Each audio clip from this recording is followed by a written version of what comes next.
Instead of screaming, these sirens merely whispered.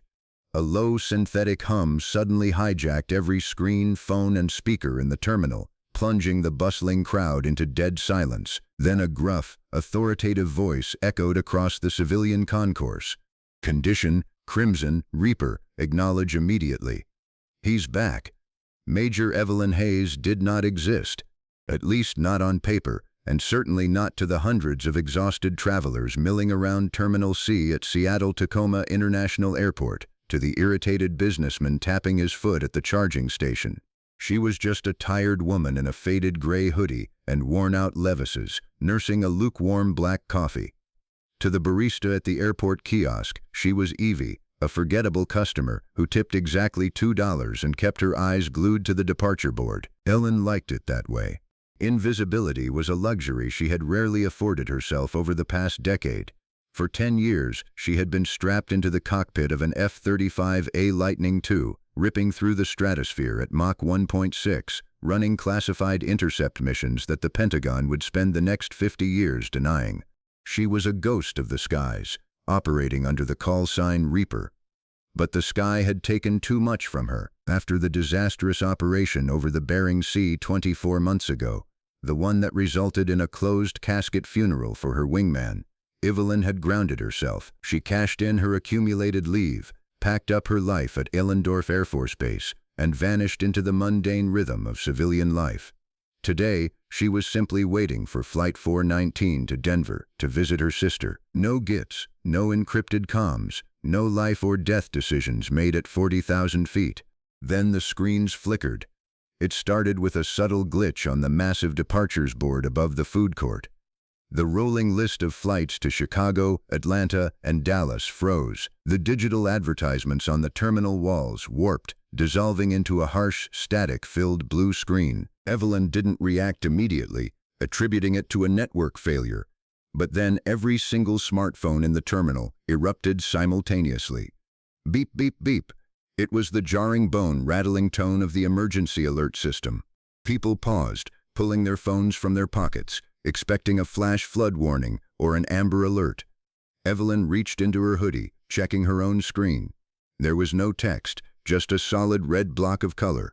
Before the murmurs of confusion could escalate into panic, the airport's PA system crackled to life. The soothing automated voice that usually reminded passengers not to leave their baggage unattended was gone. In its place was heavy, unmasked breathing, followed by the sharp click of an open radio mic. "Attention all civilians in the Seattle metropolitan sector," a voice boomed. It wasn't automated. It was growly, strained, and laced with absolute authority. Evelyn's blood ran cold. She knew that voice. It was General Mitchell Bradley, commander of the Air Combat Command. "Stand by for a Department of Defense national security override." General Bradley's voice echoed off the high glass ceilings. "We are executing an unencrypted public broadcast across all local frequencies to the individual operating under the classified call sign Reaper, Major Evelyn Hayes." The coffee cup slipped from Evelyn's hand, shattering against the linoleum floor. The dark liquid splattered against her boots, but she didn't look down. "Your terminal has been geofenced," the general continued, his voice ringing with desperate urgency. "We have a broken arrow. Repeat, we have a broken arrow scenario in progress over the Pacific Northwest. Authentication code Whiskey Tango 79er. Reaper, your target refuses to communicate with NORAD. He will only speak to you. Acknowledge immediately." The broadcast cut with a sharp hiss of static, returning the airport to an eerie, suffocating silence. For 3 seconds, nobody moved. Then the whispers began. The crowd of hundreds instinctively looked around, their eyes darting nervously from person to person. "Did he just say broken arrow?" a college student muttered, looking up from his laptop. Isn't that a missing nuke? Who the hell is Reaper?" a woman clutching a toddler whispered, backing away from the open concourse.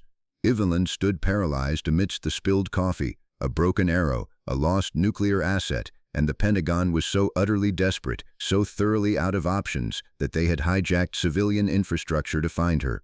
They had blown her cover in front of thousands of people. But it wasn't the breach of protocol that made Evelyn's hands tremble. It was the general's exact phrasing. He will only speak to you. Evelyn knew every rogue state, every mercenary pilot, and every adversarial commander operating in the modern theater. None of them would ask for Reaper. Her call sign was highly classified, known only to a tight-knit circle within the darkest corners of the Air Force. There was only one person reckless enough, skilled enough, and unhinged enough to steal a nuclear-armed aircraft and demand an audience with her, but that was impossible. She had watched his jet explode over the Bering Sea 2 years ago. The illusion of Evelyn's quiet civilian life shattered in an instant. She didn't look around. She didn't panic. The training that had been drilled into her nervous system over a decade took over, cold and clinical. She abandoned her carry-on suitcase where it stood. She pushed through the growing crowd, her movements sharp, deliberate, and entirely out of place among the confused civilians. She bypassed the sprawling security lines, making a beeline directly for the glass-enclosed TSA supervisor's office near Checkpoint 4. "Hey, lady, you can't go back there," a TSA agent shouted, stepping into her path, his hand raised. Evelyn didn't slow down. She reached into the lining of her jacket and pulled out a matte black leather credential case. She flipped it open, revealing a gold-shielded Department of Defense identification card with a diagonal crimson stripe, a Level 7 security clearance marker. "Federal override," Evelyn snapped, her voice carrying a lethal edge that made the agent physically recoil. "I need your secure landline now." She shoved past him, kicking the door to the supervisor's office open. Inside, a stunned airport security manager named Greg Hopkins dropped his pen as Evelyn stormed in, snatched the heavy red emergency phone off his desk, and dialed a 13-digit sequence that didn't exist in any public directory. It rang exactly half a time before a chaotic war room erupted through the earpiece. "Hayes," General Bradley's voice barked over the line, backed by the frantic shouting of radar technicians and intelligence analysts. "Tell me you're secure." "General, you just burned my identity on public PA systems," Evelyn said, her voice ice-cold. "What the hell is going on? What broken arrow?"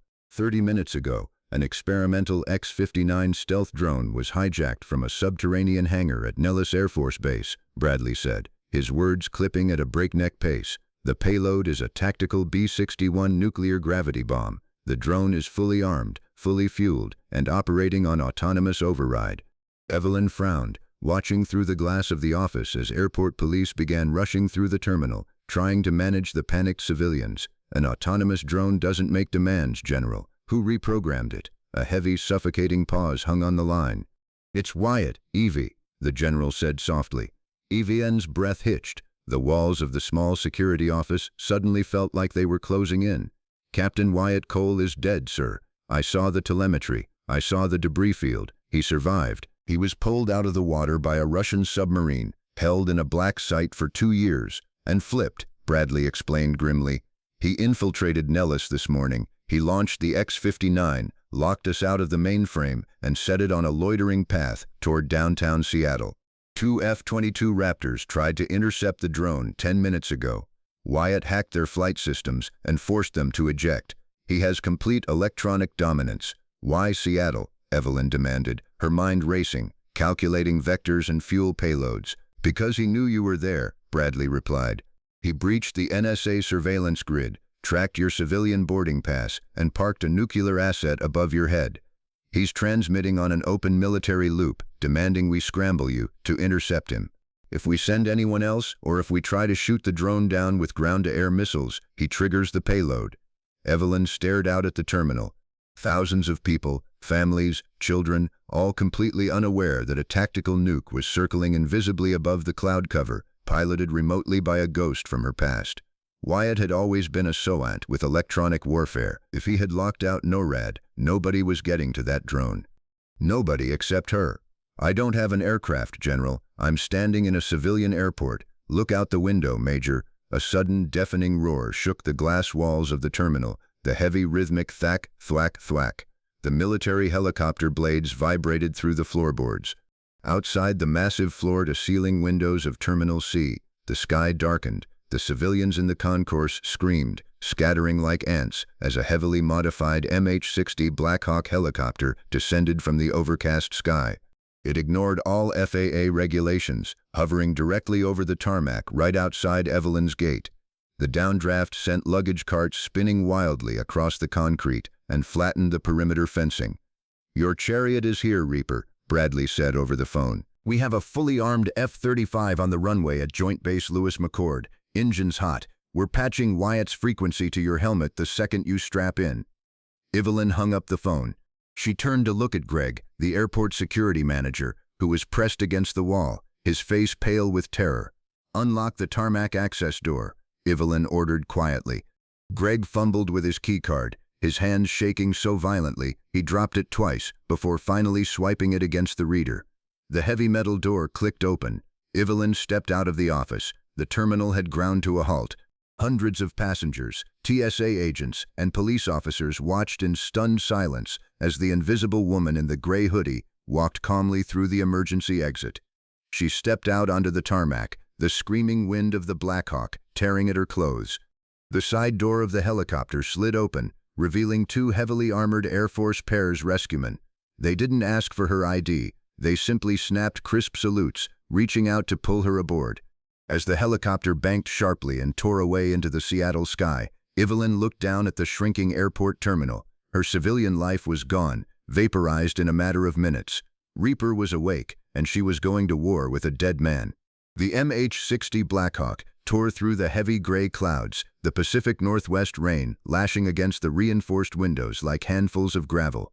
Inside the cabin, the noise was a deafening mechanical roar, but Major Evelyn Hayes sat perfectly still.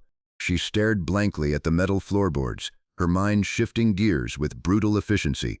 The civilian world was peeling away, replaced by the cold, calculating geometry of aerial warfare.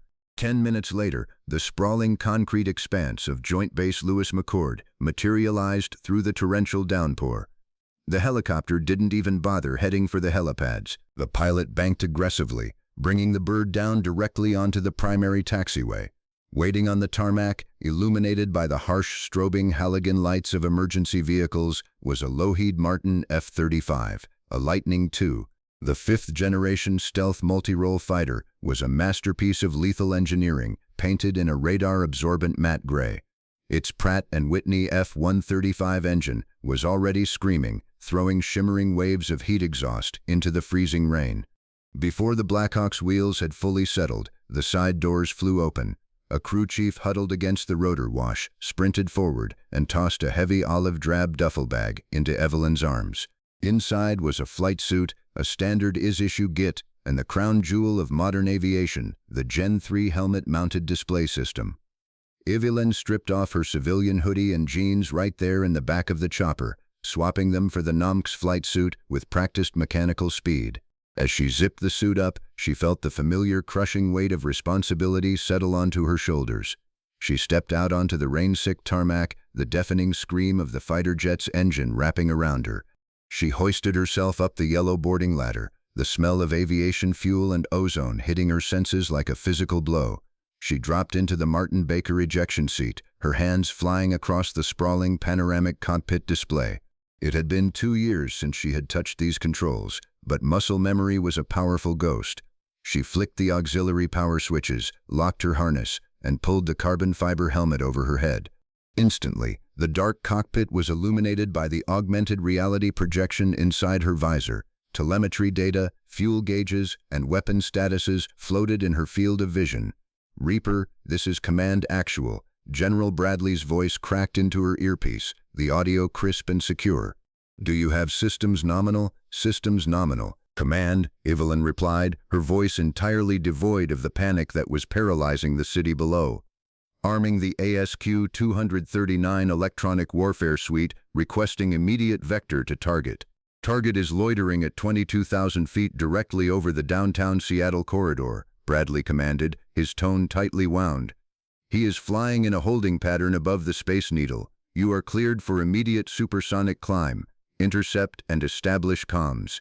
If he makes a hostile maneuver, you are weapons free. Acknowledge." Evelyn's gloved hand gripped the throttle. "Weapons free. Acknowledged." She signaled the ground crew. The chocks were pulled. Evelyn slammed the throttle forward, engaging the afterburners. The F-35 surged down the runway, a 35-ton spear of metal accelerating with terrifying bone-rattling force. In seconds, the nose lifted, and Evelyn was pressed violently back into her seat as the jet punched a hole straight up into the stormy sky. At 10,000 feet, she broke the sound barrier, the sonic boom echoing over the forested mountains of Washington state. The physical toll of the G-force was immediate. Without the daily conditioning she used to maintain, her chest felt like it was being crushed by a concrete block. But she forced herself to execute the anti-G straining maneuver, forcing blood back into her brain. She broke through the cloud layer at 20,000 feet, breaking into a hauntingly serene expanse of blue sky, utterly disconnected from the gloomy rainstorm raging over the city below. Evelyn checked her radar. There it was, a single distinct blip sitting dead ahead. "Tally target," Evelyn breathed into her mic. She eased off the throttle, banking gently to the right as she approached the airspace directly above downtown Seattle. Through the canopy, she made visual contact. The X-59 experimental drone was a terrifyingly beautiful machine. It was designed like a needle, sharply pointed and completely devoid of a traditional cockpit, coated in a sleek obsidian radar-absorbent material. Tucked into its internal weapons bay, out of sight but incredibly present in Evelyn's mind, was a B-61 tactical nuclear bomb. Enough firepower to vaporize 3 million people. Evelyn matched the drone speed, pulling up alongside it until their wingtips were less than 50 feet apart. Up here, in the deafening silence of the stratosphere, it was just the two of them. "Command, I am in position," Evelyn reported, her eyes locked on the black fuselage of the unmanned craft. Initiating UHF override on the specified frequency, Evelyn switched her comms panel, dialing in the hijacked frequency the general had provided. She took a deep breath, her heart hammering against her ribs like a trapped bird. "Wyatt," she said softly, the name tasting foreign and heavy on her tongue. "This is Reaper. I'm here." For 10 agonizing seconds, there was nothing but the steady hiss of background static. Below them, Seattle was completely oblivious to the apocalyptic standoff occurring in the heavens above. Then a click. "You always were fast, Evie." The voice was raspy, exhausted, and distorted by encryption, but the cadence was unmistakable. It was Captain Wyatt Cole, the man she had mourned, the man she had watched die. A sharp, painful lump formed in Evelyn's throat, but she swallowed it down. "Wyatt, they told me you were dead. I watched your bird go down in the Bering Sea. I saw the telemetry flatline." "I did go down," Wyatt replied, his voice eerily calm over the radio. "And I did die on paper, but not because of a Russian SAM battery, Evie. We weren't shot down by the enemy. We were shot down by our own people." Evelyn's grip on the flight stick tightened. "What are you talking about?" "I'm talking about Bradley," Wyatt said, his voice hardening into a blade of pure anger.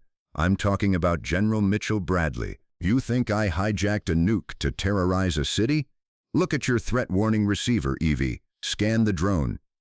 Evelyn hesitated, then shifted her eyes to the sensor sweep on her visor. The X-59 was painted with target locks, but the telemetry returning from the drone's internal bay was strange. The arming sequencer on the B-61 wasn't active. It was in safe mode. The drone was completely incapable of detonating the weapon.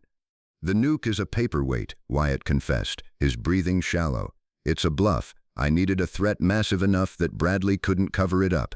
I needed to force a national security incident so loud that he couldn't just sweep it under the rug, and I needed him to send you." "Why me?" Evelyn demanded, banking slightly to maintain her formation with the drone. "Because you're the only pilot in the sky I can trust to pull the trigger on this," Wyatt replied. 2 years ago, our mission wasn't to intercept a Russian bomber. We were carrying data drives from a whistleblower at the Pentagon. Proof that General Bradley has been selling classified avionics schematics to a private military contractor operating out of Eastern Europe. He used our flight over the Bering Sea to assassinate us. He hit my jet with a classified orbital laser platform. I barely ejected in time. Evelyn felt the blood drain from her face.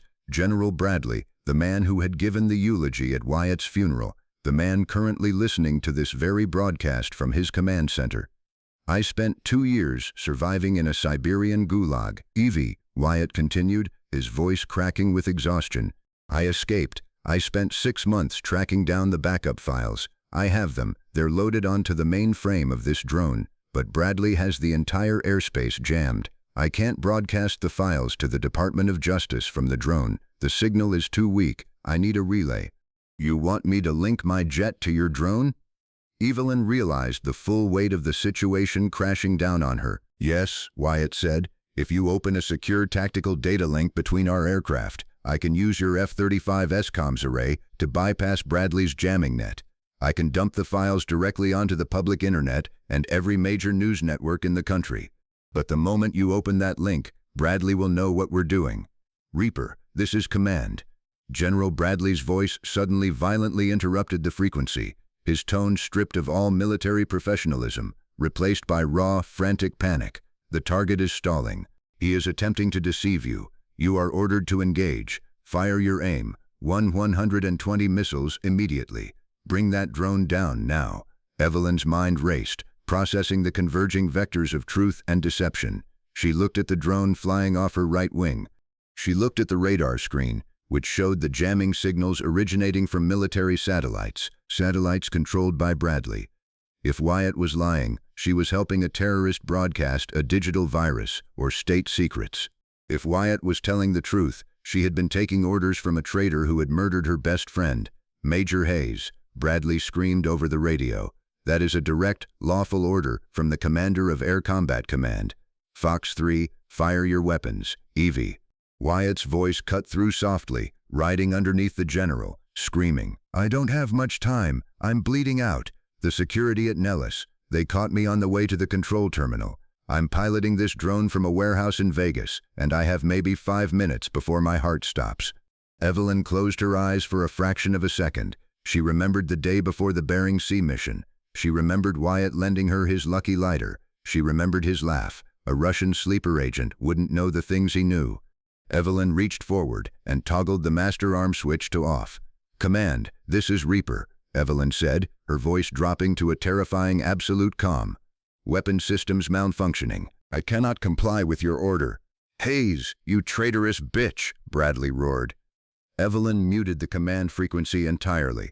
The cockpit went blissfully silent, save for the steady hum of her own breathing and the rush of the wind outside. Wyatt, I'm opening the port, Evelyn said, her hands dancing across the digital displays, syncing data link now.